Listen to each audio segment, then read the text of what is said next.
dulu persiapkan hati kita untuk beribadah di pagi hari.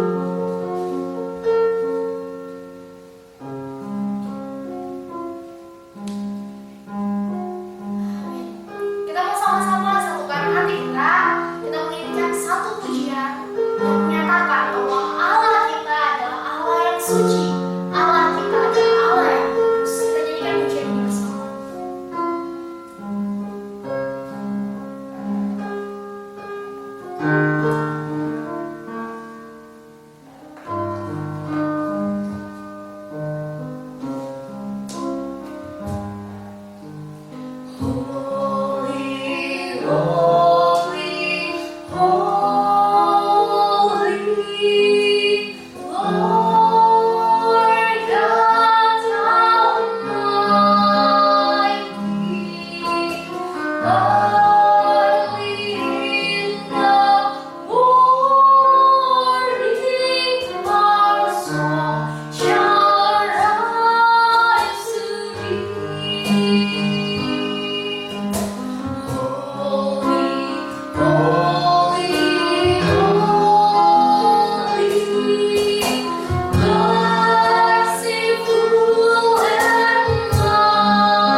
Tuhan, hanya hormat kemuliaan semuanya kami naikkan bagimu. Dalam nama Yesus Kristus kami berdoa.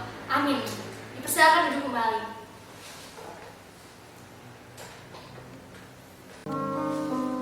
Kita akan tetap memuji Allah kita karena kita melihat ini orang-orang yang tulus dalam Yesus Kristus dan jaminan kita lagi. Ayo kita puji ini bersama.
Shalom.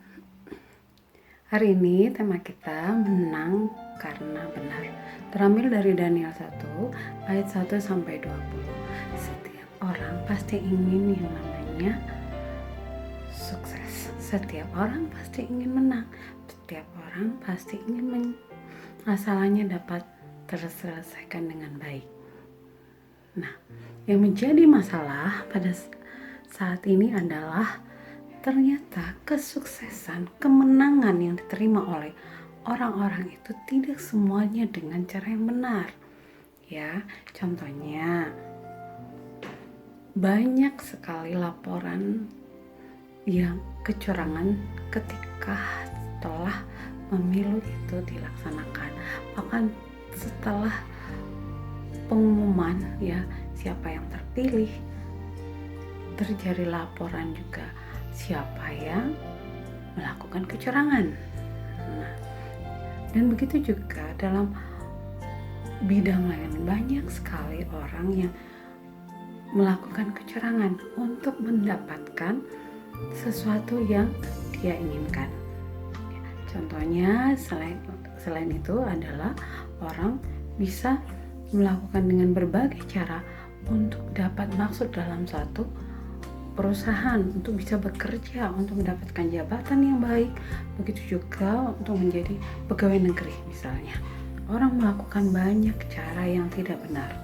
Itu banyak dilaporkannya setelah terjadinya sesuatu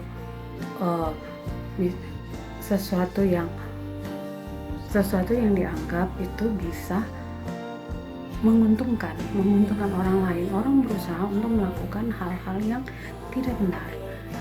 Nah, begitu juga ya di dalam dunia keartisan, orang juga melakukan banyak cara demi untuk ketenaran, demi untuk supaya dia punya penggemar tidak diambil oleh artis yang lain, sehingga dia berusaha untuk meminum obat-obat terlarang, contohnya seperti narkoba. Mungkin yang akan jadi pertanyaan bagi kita adalah mengapa orang berani untuk melakukan hal-hal yang dia tahu? Semua orang juga sudah tahu ketika bercurang, ketika melakukan kecurangan, korupsi, semua akan ada hukumannya. Tetapi orang masih terus melakukan hal tersebut. Ini menjadi pertanyaan, kenapa orang berani melakukan hal tersebut? Berdasarkan hasil riset salah satu jurnal entrepreneur mengatakan orang melakukan itu dengan alasan 3 hal. 1, karena adanya rasa malu. Rasa malu.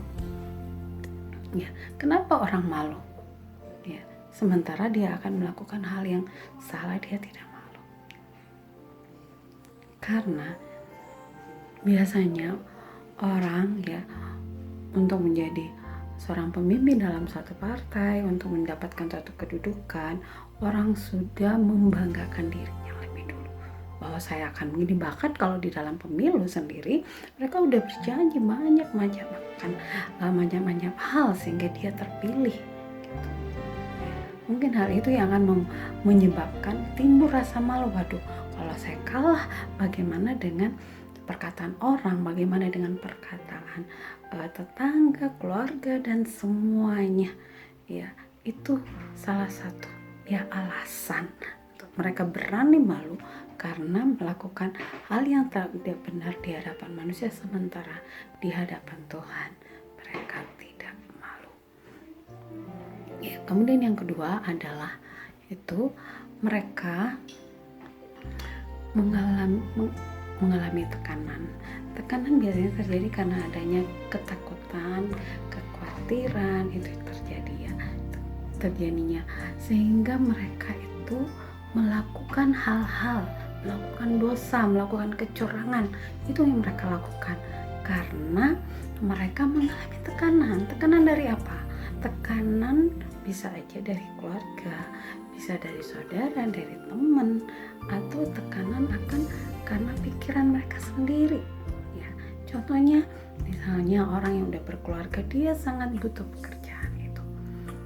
dia sangat butuh pekerjaan itu karena tekanan keluarga, ekonomi keluarga, sehingga dia bisa melakukan banyak hal, melakukan banyak kecurangan demi untuk meraih itu semuanya, demi untuk meraih kemenangannya, demi dia bisa berhasil mendapatkan uang yang banyak untuk bisa meraih kedudukan, sehingga kehidupan keluarganya itu bisa teratasi.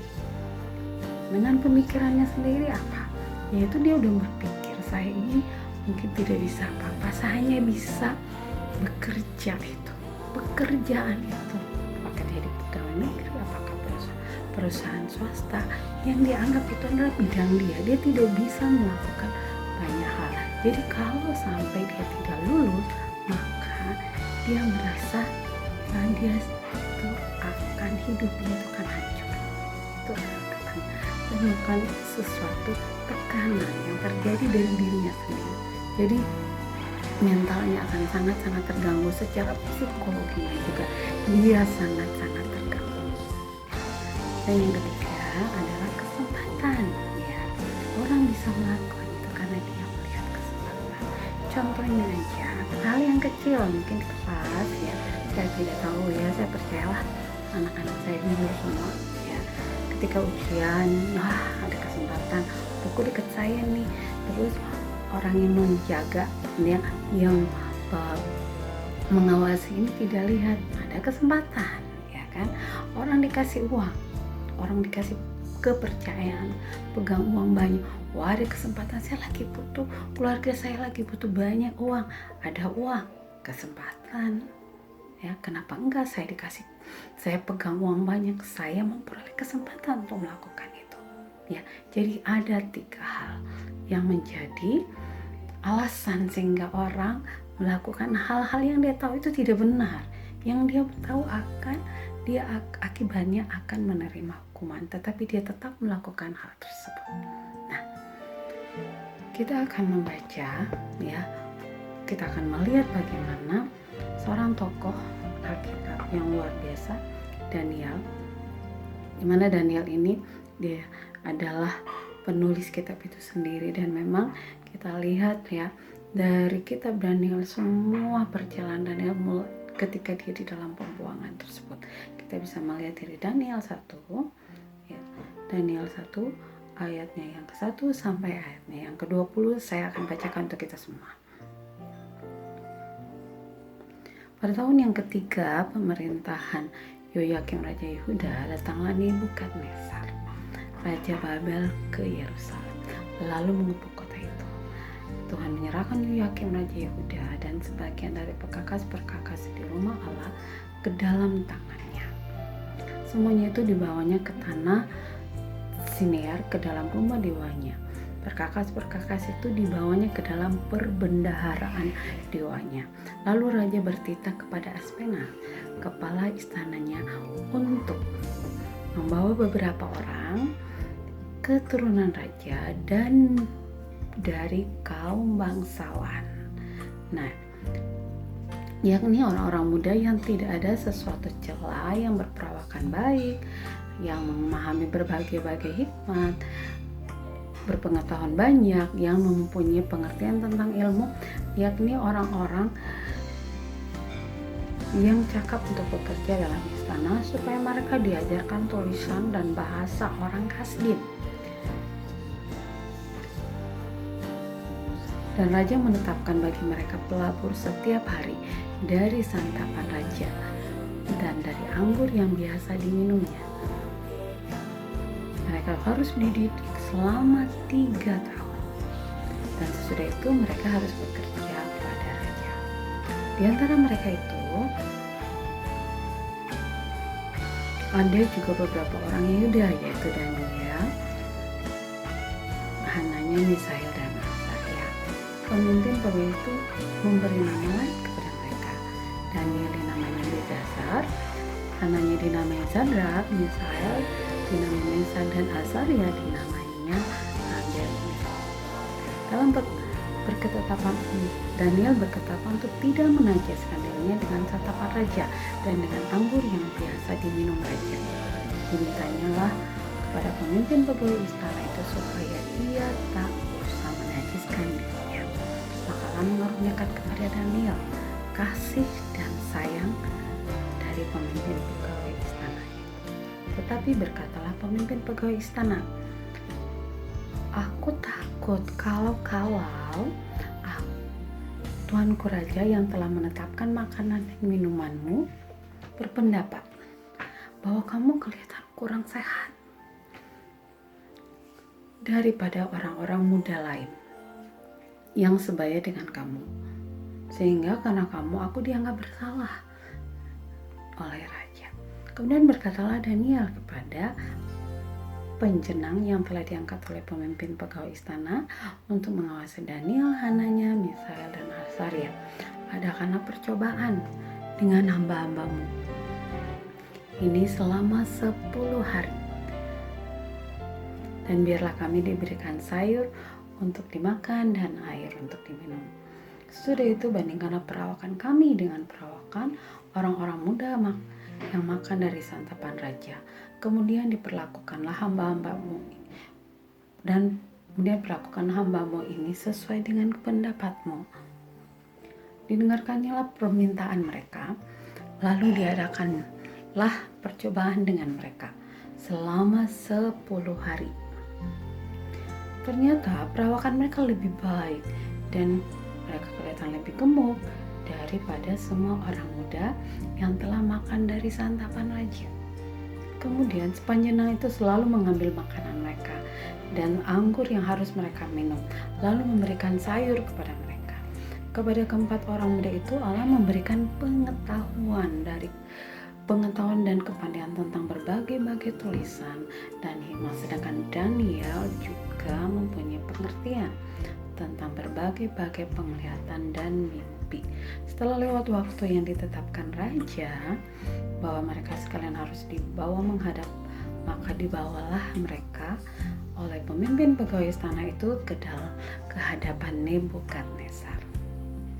Raja bercakap-cakap dengan mereka, dan di antara mereka sekalian itu tidak didapati yang setara dengan Daniel, Hananya, Misael, Azaria.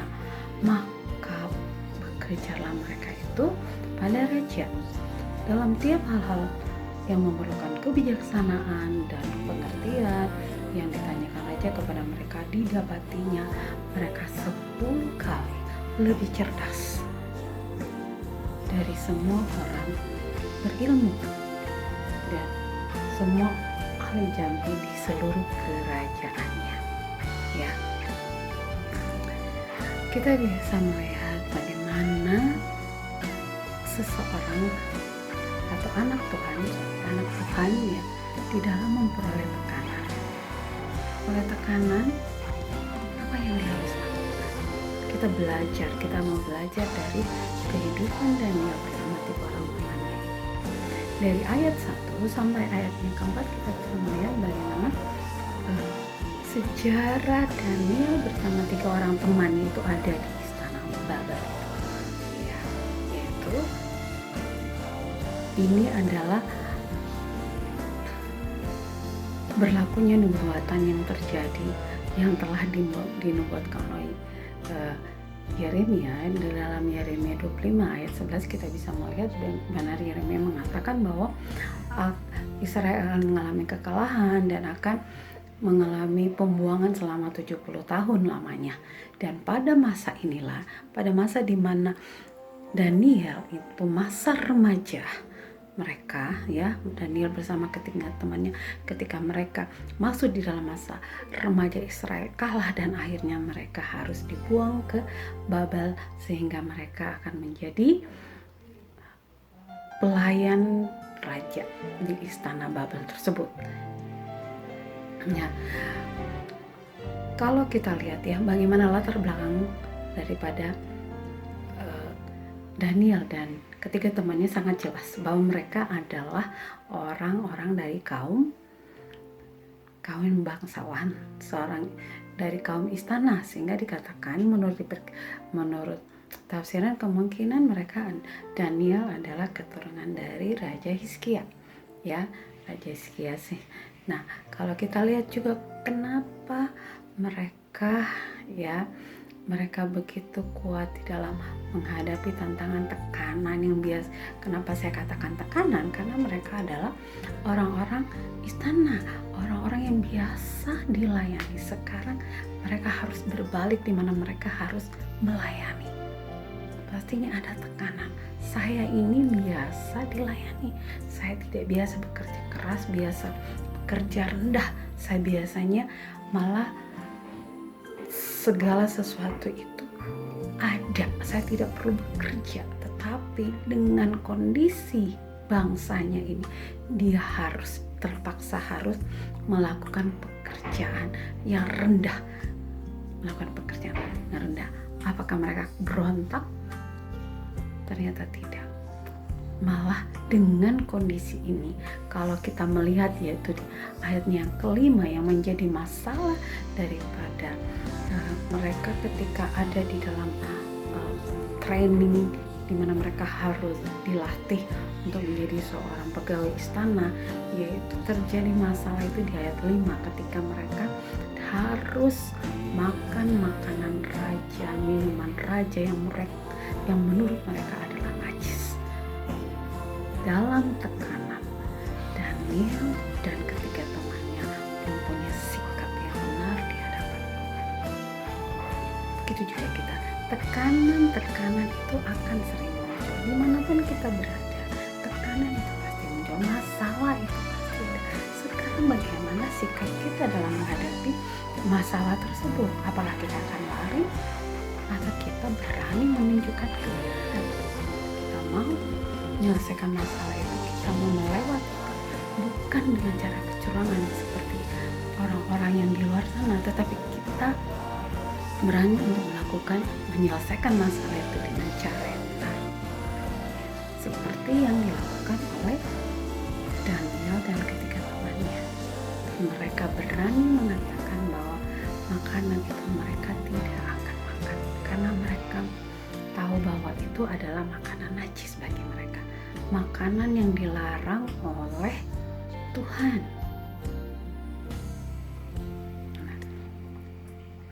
Dengan sikap mereka yang benar, itu Tuhan ada di pihak mereka.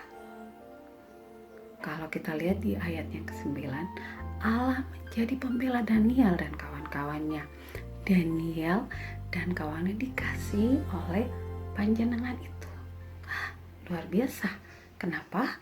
Karena biasanya ketika kita menentang, ya panjenengan adalah bawahan daripada Nebukadnezar. Pastinya dia harus taat kepada pimpinan.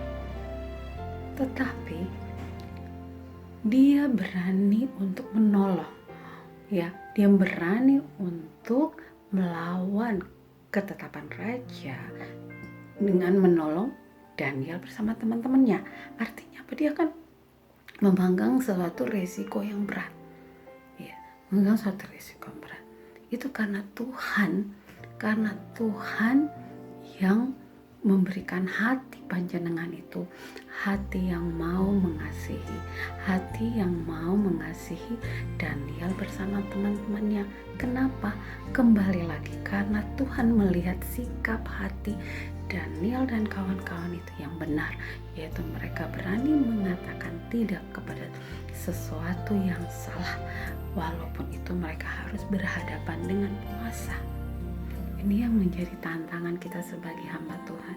Beranikah kita mengatakan kebenaran ketika kita harus berhadapan dengan penguasa?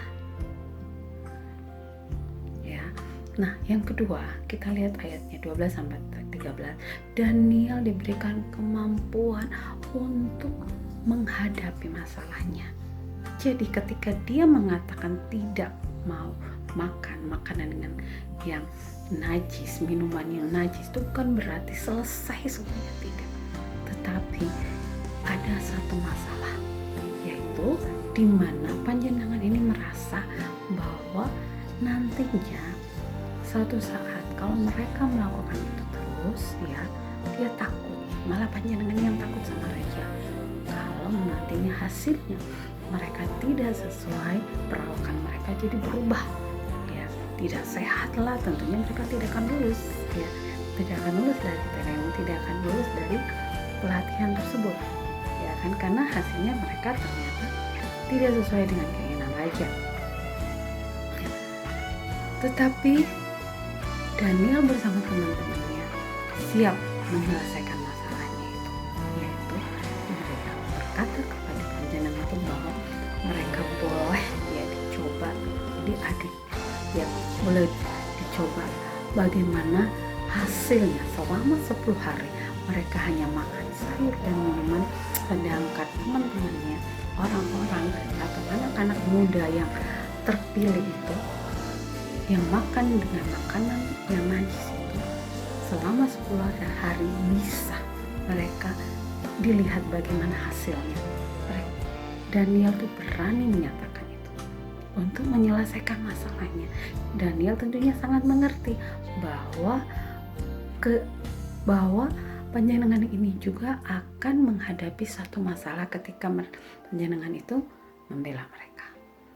Ya, dan ini kita bisa lihat bahwa Allah ketika kita melakukan kebenaran, Allah memberikan kita roh keberanian, bukan roh ketakutan. Bahkan kalau kita lihat bagaimana Daniel dan teman-temannya diberikan hikmat kepada Tuhan untuk menyelesaikan masalah itu, karena mereka telah punya sikap yang benar, sikap hati yang benar, dan berani untuk menyatakan hal itu. Ya, Tuhan memberikan roh keberanian dan juga kemampuan untuk menyelesaikan masalah tersebut. Itu yang kedua. Kemudian yang ketiga, kalau kita baca di ayat ke-17, Daniel diberikan pengetahuan, hikmat dan pengertian yang luar biasa.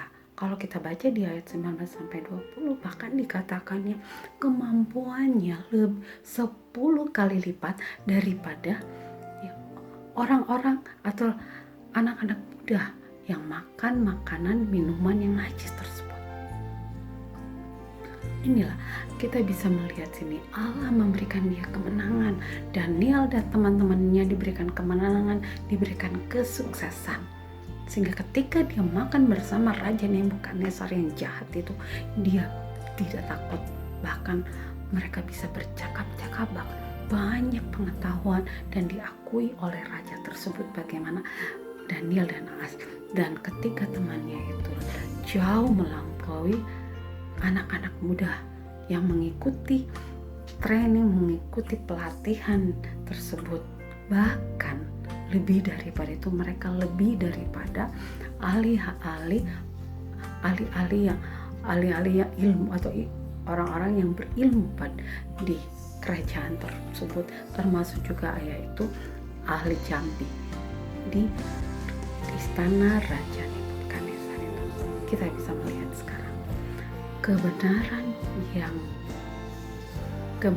kita berani tunjukkan, Tuhan akan memberikan kemenangan. Dan kemenangan itu bukan kemenangan yang biasa, jauh melampaui dari apa yang kita pikirkan. Akan ada kepuasan di dalam diri kita ketika kemenangan dengan cara yang benar itu kita peroleh.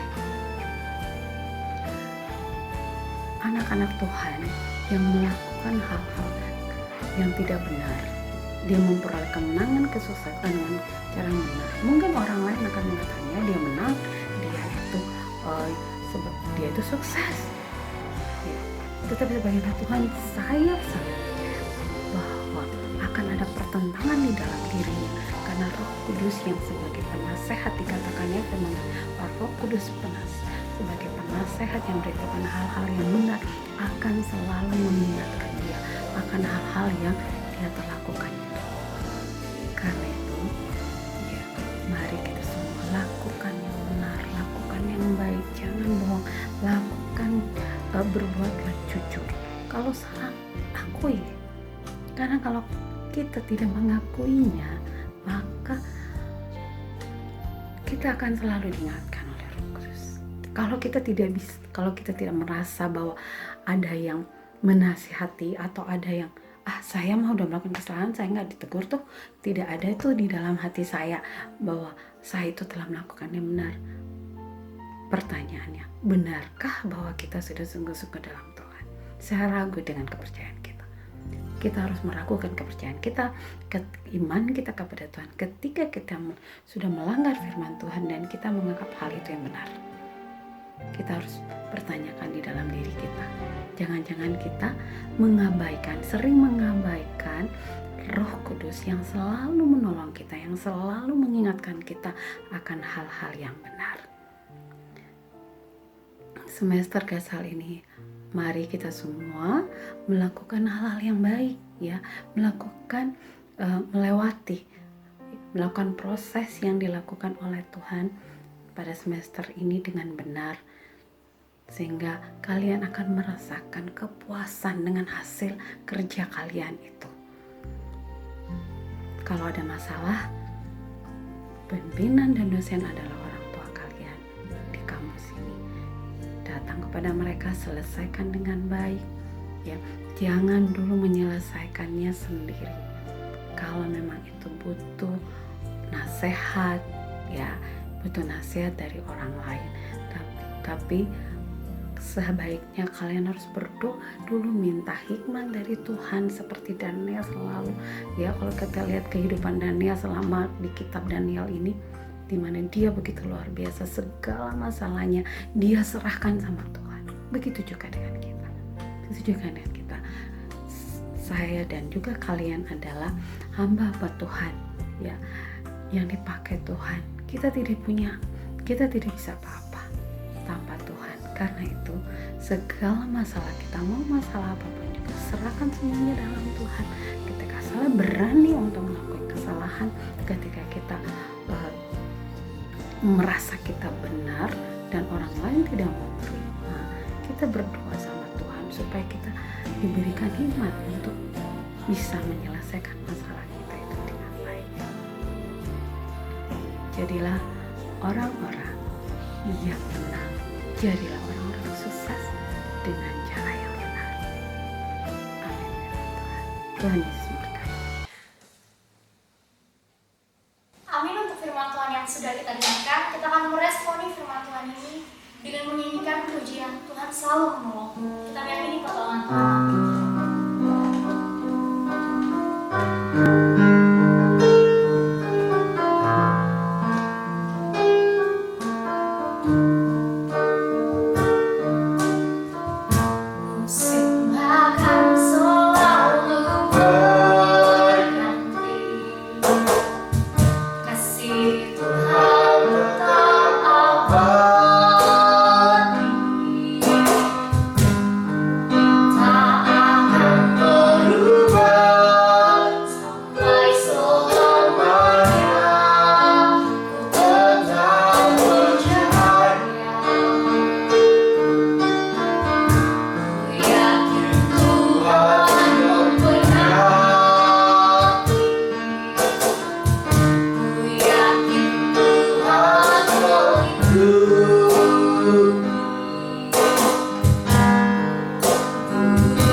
Saudara-saudara